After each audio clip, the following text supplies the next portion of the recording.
So you want to get into PvE, you want to do some little bit of solo content by yourself because you're a high testosterone monster who don't need no group. Well, I think you came to the right place here. I'm Oxidized, and we're about to talk about some PvE builds using weapons that may or may not be in the meta when it comes to solo PvE or PvE in general, but I'm going to go through some builds that might make them viable to you. You might not have the best clear speed, or maybe I'm a god and found the best clear speed in the world. That's you know, that's not going to happen until we get to the frost staffs and the great axes of the world.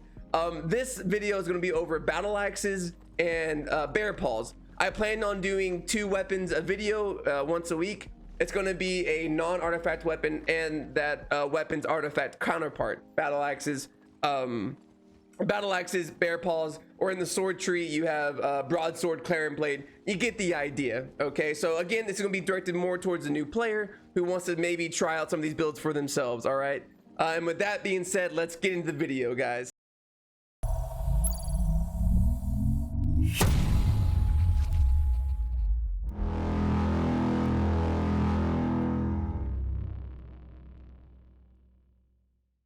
All right, guys, so starting with the Battleaxe, this right here, this I would say what I'm wearing right now, I'm going to give you as the default build. The default, it's to me, this is the most when it comes to balance, this is the most balance I can get for you here. And let me go through it real quick. First and foremost, the cape, you don't have to use Thetford cape. You're completely fine using a normal Adept's cape until you can afford a Thetford cape. For I would not go any higher than tier 4.1 on these, because anything higher than that, you're not really gonna, the scaling's really bad for the capes, and that's here on out when it comes to these dungeons as well. Also, the bag does not really matter. That's up to you if you want to, what kind of size bag you want to wear. But all right, so the reason I like this build, it gives you a lot of sustain, it gives you the speed, and it gives you to me it's pretty fun as well. And that's the 3 major keys to any build: speed, survivability, and super fun. The 3 S's of building a PvE build. So first and foremost, Scholar Cal. So battle axes and axes in general, and a lot of your melee weapons really struggle when it comes to energy. So I am a huge fan of Scholar Cal because you get this energy shield, which when you use the ability, every time you take damage, you get a pretty good increase in your energy, or like it replenishes energy pretty quickly as you get hit. And you can also just give it a little bit extra damage and healing powers with it as well. Moving over to the Mercenary Jacket. So believe it or not, the Mercenary Jacket, what it does is every time you damage an enemy, you heal yourself for a set amount. In this case, it's 45, and this lasts for up to 15 hits, or 8 seconds, as it says here. That also includes your bleed effect. So if you have a target that's bleeding, you pop R here, you get this going, and you'll be healing like crazy. Along with that, also I recommend doing the Balanced Mind over the attack speed one, because you're using axes. A little higher level up, you'll get a one right here that does the quick thinker. This will reduce your cooldown times, and this will happen in higher tier gears. But again, this is more focused on people just coming on in. Going over to Battleaxes.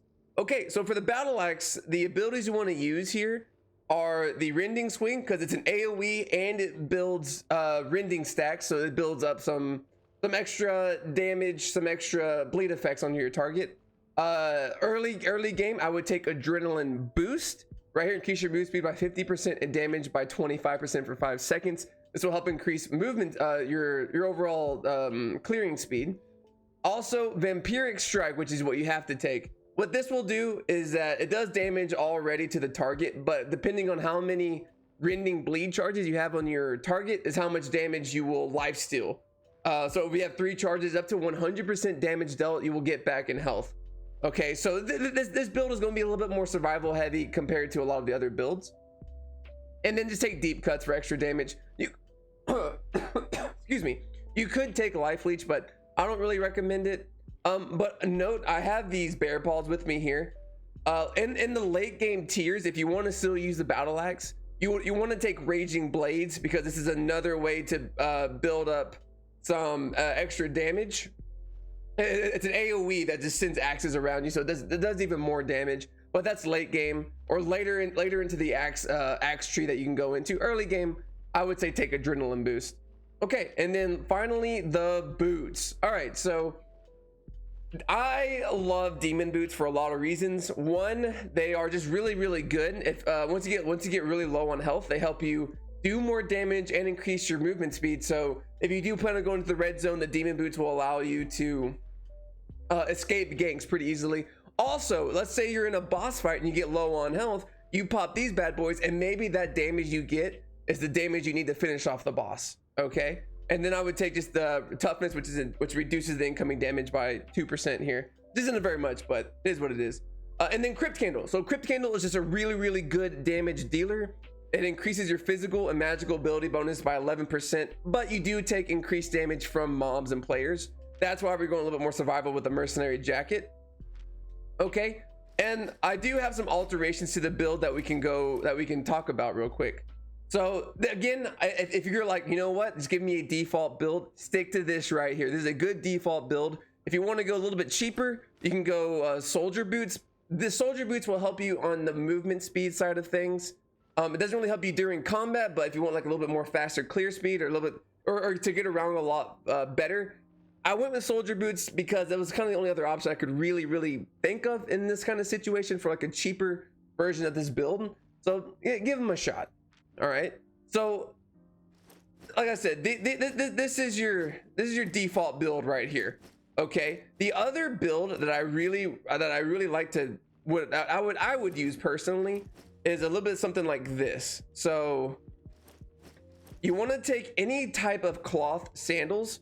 So we can do scholar sandals or even cultist sandals. So let's do scholar candles because they're cheap, something that you would be able to buy pretty easily, and take energetic sprint, and this will allow you to recover your energy. And then instead of your scholar cow, which is what you were using to increase your to regen energy, you would use something like a guardian helmet. Guardian helmet is a survivability asset piece of gear. What this will do is instantly heal 10% of your max HP and remove any damage over time effects for you and your allies. You don't have any allies, you don't have any friends. Come on, let's be real here. But this would be really good for if you feel like you need to have more survivability on this build.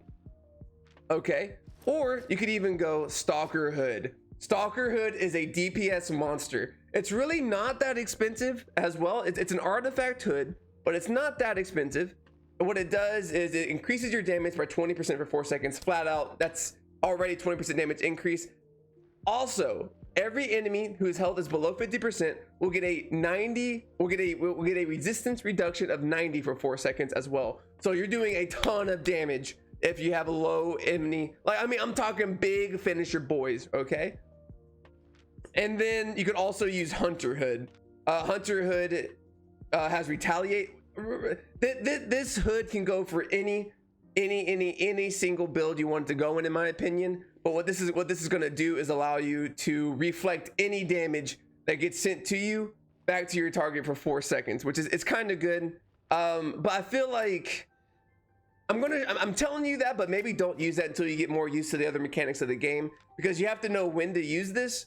So just keep that in mind. Okay, again, we're gonna go with the default build here. Oh, and the final thing, I'm using Crypt Candle. Okay, Crypt Candles are very expensive. It's just kind of the nature of the beast. You could use like shields and stuff too, but they're not very good. You could even use a torch for a little bit cheaper option, but your Crypt Candle is the best bet. And even more expensive than you could buy is a Taproot. And what this does is max hit points and hit point regen as well. Okay, so but like these are like stupid expensive. I'm talking Jeff Bezos level expensive, and then this is more like, I don't know, someone who's poor. Bill Gates maybe. kidding. All right, so I'm just gonna show you kind of what you would do with this build. I'm gonna clear a few mobs and I'm gonna cut to a boss and then show you what it's like fighting a boss with it. Also important notes, I think that's everything. Let's just get into it here. We're already, oh man, it's gonna be a longer video than I expected. That's okay. So you see here, I'm popping the W, I'm popping the Qs early here. You pop E pretty much whenever you want, and then there you go. We're already clearing strong here. All right, note, my leather armor is at 100 specialization. So I might be doing even a little bit more damage than you would see here. But you know, just to give you an idea, how about we get quite a few people up here? Yeah, there we go. Now we're talking. All right. We're gonna pop the D, pop D, pop R, and then Q, and look at the health regen, boys. And then you pop the E here, dead. Pop the Q there, and he's slowly to die afterwards. Okay, so that's a little bit of a taste of what you can expect when you use this build. The survivability's there, the damage is there, and it's a lot of fun. Let's go to a boss now. All right, guys, we are at the this is a mini boss, and yes, mini bosses are a little bit easier than main bosses, but I think you'll get a good idea of what to expect when you go against a boss in general. A little bit more of a one-on-one type of situation. We are going to have someone with us here. We can go ahead and take them out real quick. There won't be too much of an issue, but yeah, and obviously each boss is going to be a little bit different when you fight them, but again, this is going to be you one-on-one with a little bit more difficult enemy here. So let's get going here. So you're going to Q and just kind of sit on these charges here, right? So you want to keep this right here, these rending stacks right here, up to 3 as much as possible, and you want to hit W as much as possible as well. All right, and then you kind of get out of the way there, and you just keep going. Unfortunately, the Q, my rending charges have reset, but as you can see here, I'm not having any issues whatsoever. And let's say he's knocking my health down a little bit. I press E, and then I'm getting health back. Okay, let's press R, and look at that. Now I'm getting my health back even more. Like, it's insane. Okay, now energy's getting somewhat low, not really, but let's pretend it's super low. You press D, you let him attack you. Okay, well, he's not going to attack me. All right, well, apparently this guy's just never going to attack me. And of course, right when it leaves, he attacks. You get the idea. All right, so I know battle axes aren't normally a very good PvE weapon, but I know there's people out there who like the weapon, who want to give it a shot. Try out these builds. Try out this one. Try out some of the recommendations I said in the beginning, and let's get into BearPaws. All right, guys. So for BearPaws, as you can see, we're in the same exact dungeon. I figured why not just double dip in the same dungeon, just save me a little bit of time. I hope you don't mind. Okay. So for BearPaws right here, it's the artifact version of the Battleaxe, pretty much. It's kind of how I see it, and that's why they're in the same video, because I'm, you know, thinking outside the box here. So this is the default I went with, okay, on this one. The reason for this one is that, so there's less survivability with these guys, but I feel like the damage is also a little bit higher, or the damage potential is a lot higher with this build as well. So we're gonna go, you know, same here, same exact mercenary jacket. We're gonna go Stalker Hood. I mentioned Stalker Hood with the Battle Axe by itself, and for the same exact reasons, you're going to see the insane damage that I'm going to be putting out with the Stalker Hood, and I think I might convince you. Also, so since it's an axe, we need to make sure we have enough energy regen. So I'm going to go again. I'm going Scholar sandals, but you can use your favorite kind of cloth sandals that you want. I'm going Scholar sandals, so I have energetic sprint, and I have a little bit extra damage and healing powers with the passive here. Other than that, I have the same cape, and then the BearPaws. So BearPaws, much of the same kind of setup here. Rending swing, adrenaline boost. Later in the game, I would take Raging Blades, and then Razor Cut. So Razor Cut, it's a leap AoE ability. So you leap towards the enemy, you deal damage in like an area, and you also inflict a whole bunch of bleeding on the target as well. Okay, so I mean that's about it. Let's just kind of jump in there. Oh, hold on. Recommendations. Other things you can put onto this build is, let's say you're tired of the mercenary jacket, you don't want to use it. Use the Stalker jacket. Okay, Stalker jacket has even more AoE potential with the electric field. Unleashes an electric field around you, dealing 60 damage twice per second to every enemy around you. It's pretty good for PvP. And then for your helmet, I would go Guardian helmet for the 10% max health. This build, I would say, does not have the survivability as with the mercenary jacket, because mercenary jacket is just insane on axes due to the bleeding triggering the effect. Okay, but it is an option. And then the final option you can do is Hellion jacket and Stalker Hood. Hellion jacket is an AoE lifesteal aura, one of my all-time favorite jackets in the game, because of the AoE lifesteal. And I do swords. Swords don't really have bleed effects, So I prefer the Hellion jacket, but Hellion jacket is extremely expensive, so be careful there. Okay, but the build I'm going to go with is right here as well, and I think we're just going to jump right on into it. Hopefully we can find a couple of oh, by the way, you can take this when you're in dungeons and it gives you, let's see, this one gives me a silver drop increase. I don't really care. How do I get out of here? Hold on. Wait, this is so embarrassing. Wait a minute, let me see if we can find a way out.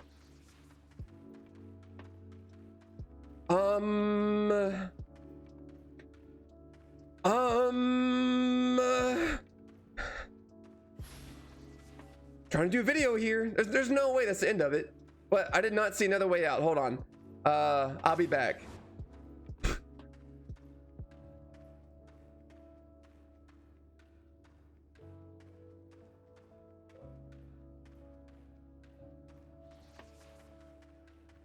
All right, I found it. Okay, there's some guys right here. All right. So these guys are relatively tanky. Let's get them down to 50%. Press D, and then just watch it work, dude. Just watch them melt down. This guy's annoying because of this right here. Oh wait, I didn't have to use my E, but I did just for the funsies. Let's find another group here real quick. You're kind of lame. I mean, there's these healing guys here. Oh, I mean, they're gonna die to that. Okay, hold on. And then F, you see how my energy gets up like that? Okay. Well, I mean, we can try these guys, but I mean, like, you can already see the kind of damage I'm putting out with these BearPaws. They are a very high damage type of weapon. Again, I wouldn't call them that great in PvE, but I feel like you should give them a shot if you want to. And that's the whole point of this, right? All right, so here's gonna be a real test. We have a healer and some cannon dudes.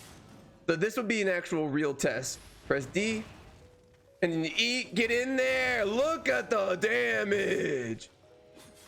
And then you press R if you need to heal a little bit. Press W, and he's out for the count. So like, the damage is there. Okay, don't shy away from it. I think you can do some pretty pog ability stuff on this. Well, now let's go check on a boss to see what kind of damage we can do there. All right, guys, we are at the boss, and let's get this show on the road here. All right, so with this one, you don't have to wait for anything on your E, so you just kind of let it happen. And there you go, we're going for that. We should worry about our energy a little bit. Go ahead and get that up with our F button. Using our shoes ability. And as you can see, the guy's already melting down. I'm gonna save my chest ability into a little bit lower health. I am gonna go ahead and pull the R. Or I meant my helmet. My R is my mercenary. So we can wait on this, dodge all this stuff. All right, he's about halfway. We can press D and see if we can just melt him here. I probably should have waited until my E was up before pressing the D. That way we did even more damage. But you can see here a little bit on the energy issue. Again, to combat that, you could use a scholar cow and like demon boots instead, and that will guarantee you pretty much no energy problems.